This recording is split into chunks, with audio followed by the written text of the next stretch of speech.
जो straight of Hormuz है, जिसको ईरान ने अभी बंद कर रखा है। ईरान ने 2 देशों के लिए वो स्ट्रेट ऑफ हॉर्मुज उनके जहाजों के लिए खोल दिया, चीन और रशिया। भारत का नाम उस लिस्ट में आपने अगर उम्मीद की हो तो गलत उम्मीद की थी, नहीं है। क्यों नहीं है वो आपको मैं बता ही चुका हूं।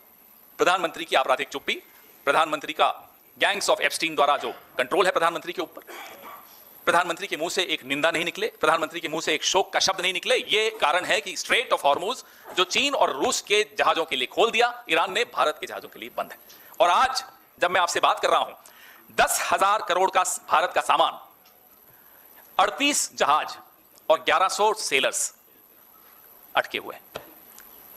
भारत की जो Indian national ship owners association है, उसने भारत सरकार से आग्रह किया है, गुजारिश की है कि साहब मदद कीजिए।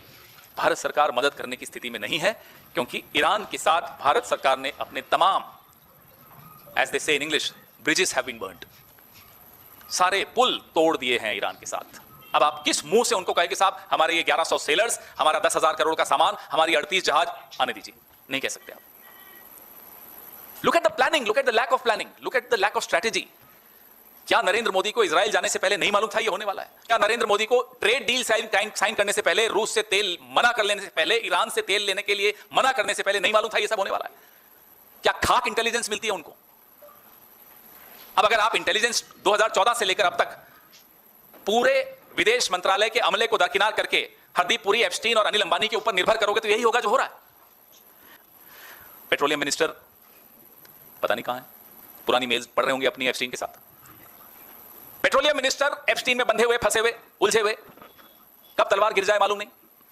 एग्रीकल्चर मिनिस्टर बेचारे अभी उस सदमे से ही नहीं निकले कि मैं मध्य प्रदेश का सीएम क्यों नहीं बना वापस, पार्टी का अध्यक्ष क्यों नहीं बना वापस। देखिए हालत क्या है हमारी कैबिनेट की।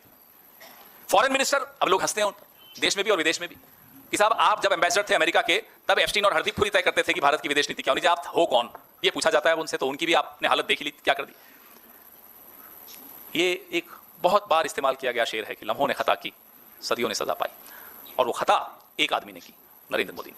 और हम सब आज नहीं, आने वाली पीढ़ियां इसकी सजा पाएंगी। इस तरह की खता कर दी है।